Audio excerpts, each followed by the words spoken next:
আসসালামু আলাইকুম। আজকের বিষয় হচ্ছে আওয়ামী লীগের এই মিছিল, সভা, সমাবেশ বেড়েই চলছে। বেড়েই চলার কারণ কি এবং তার পিছনে কি রহস্য, সে বিষয়ে সংক্ষেপে আপনাদের সাথে শেয়ার করছি। প্রথমেই বলে নেই, আমার সোনার বাংলায় এই ডক্টর মোহাম্মদ ইউনূসের বাংলা এখন এই বর্তমান সময়ে আমি গড়ে বাংলাদেশের প্রায় 8 থেকে 10টা জেলা সফর করেছি এই 2-3 দিনের ভিতরে। এমন কোনো জেলা নেই যে জেলায় 24 ঘন্টার ভিতরে সর্বোচ্চ 5 ঘন্টা কারেন্ট থাকে। সেই দুঃখ ভারাক্রান্ত মন নিয়েই এখনো এই যে কারেন্ট নেই, সেই সকাল ভোর থেকে এখন 10টা পর্যন্ত কোনো কারেন্ট নেই।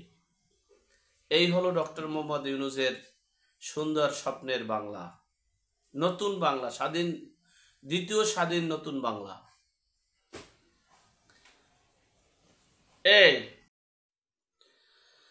যাই হোক, যে মূল বিষয় হচ্ছে আওয়ামী লীগের মিছিল মিটিং বেড়েই চলছে। আর এই বেড়েই চলার উদ্দেশ্য কি?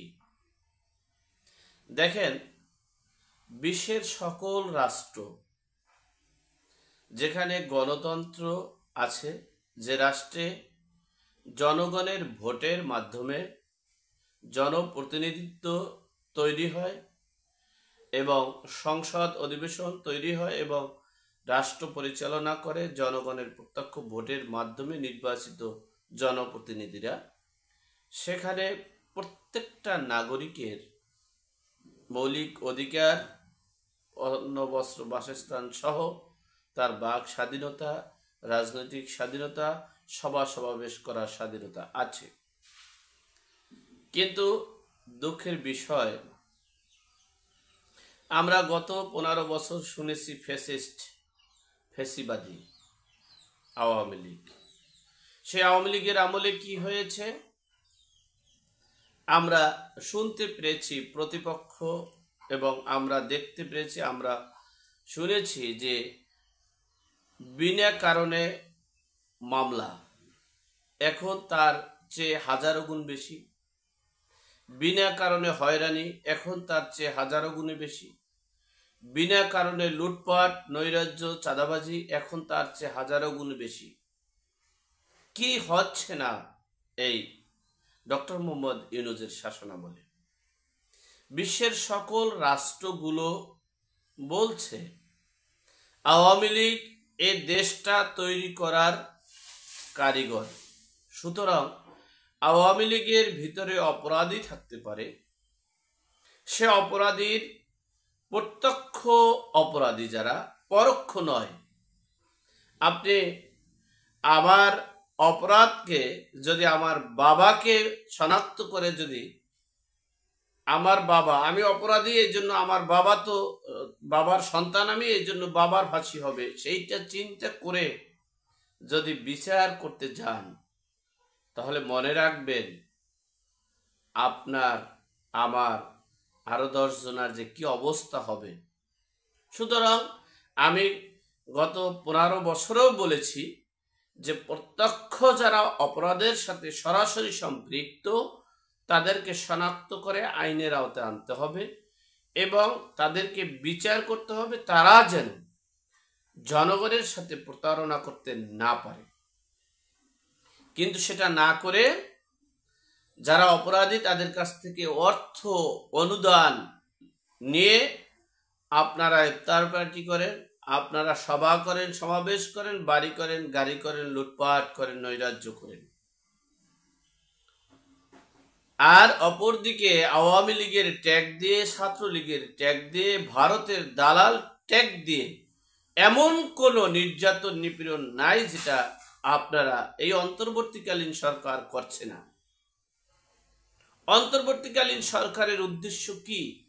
তারা তো কোনো রাজনৈতিক দল নয়, তারা তো কোনো রাজনৈতিক নেতা নয়, তারা সকল রাজনৈতিকের, সকল জনগণের সমান চোখের মানুষ, তারা তারা এই দেশের জনগণের প্রত্যক্ষ ভোটের মাধ্যমে যারা জনপ্রতিনিধিত্ব করবে, সেই জনপ্রতিনিধিত্বকে তারা রায় দিয়ে নির্বাচন তাদেরকে মানে চেয়ারে বসে সরকার গঠন করাইয়া দেশ পরিচালনা করার মাধ্যম মাত্র অন্তর্বর্তীকালীন সরকার। সেখানে অন্তর্বর্তীকালীন সরকার বক্তব্য দেয় স্বরাষ্ট্র মন্ত্রণালয়ের মন্ত্রী সাহেব যে আওয়ামী লীগের কোনো মিছিল মিটিং করতে দেওয়া যাবে না। আমার মনে চায় যে ও পাগল হয়েছে নাকি মেন্টাল হয়েছে না কি হয়েছে আমি জানি না। একজন স্বাভাবিক মানুষ এভাবে কথা বলতে পারে না। আওয়ামী লীগের সমর্থনকারী আজকে আছে, তিনি তো কালকে বিএনপি হতে পারে। এই দেশে যখন বিএনপি ছিল না, 1979 সালে বিএনপির জন্ম, এর আগে এই লোকগুলো কি করেছে?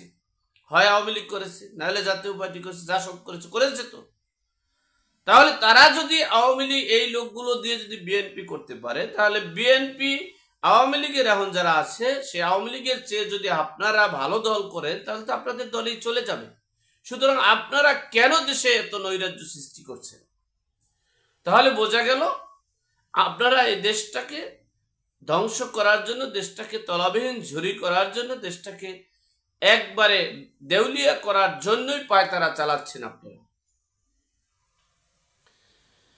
সর্বদিক থেকে চাপের মুখে পড়ে এবং পুলিশ সকল বাহিনী দেখেছে যে আওয়ামী লীগের বিরুদ্ধে স্বৈরাচারিতা করে, মানে আওয়ামী লীগের বিরুদ্ধে, দেশের বিরুদ্ধে স্বৈরাচারিতা করে, দেশের বিরুদ্ধে দাঁড়িয়ে, জনগণের বিরুদ্ধে দাঁড়িয়ে কোথাও ঠাঁই হবে না বিদেই তারা আস্তে আস্তে পিছনের দিকে যাচ্ছে। অপরদিকে আওয়ামী লীগ সুসংগঠিত হয়ে সকল দেশের সকল প্রান্তে, সকল জায়গায়, সকল স্থানে তাদের সভা সমাবেশ, মিটিং মিছিল শুরু করতে যাচ্ছে এবং শুরু করেছে। ইতিমধ্যেই সারা বাংলাদেশে আওয়ামী লীগের মিছিলের সমাগম আমরা দেখতে পেরেছি। আমার কথা হয়েছে আওয়ামী লীগ কতটুকু কি করবে সেটা ভিন্ন বিষয়। আমার একটা কথা হচ্ছে, এদেশের নাগরিক হিসেবে, এদেশের মানুষ হিসেবে, এদেশের ভোটার হিসেবে, এই জন্মভূমি হিসেবে প্রত্যেকটা নাগরিকের একটা রাজনৈতিক দল করার অধিকার আছে, সভা সমাবেশ করার অধিকার আছে, বক্তব্য দেওয়ার অধিকার আছে। সেখানে এই অন্তর্বর্তীকালীন সরকার আওয়ামী লীগের ট্যাগ দিয়ে, ছাত্রলীগের ট্যাগ দিয়ে, ভারতের দালাল ট্যাগ দিয়ে নির্বিচারে সকল প্রকার নির্যাতন করবে, সেটার দায়ভার, সেটার খেসারত দিতে হবে। সুতরাং পাপ কিন্তু কাউকে ছাড় দেয় না। আল্লাহ আমাদের সকলের বিপদ আপদ বালা মুসিবত থেকে হেফাজত করুক, আমিন। আসসালামু আলাইকুম।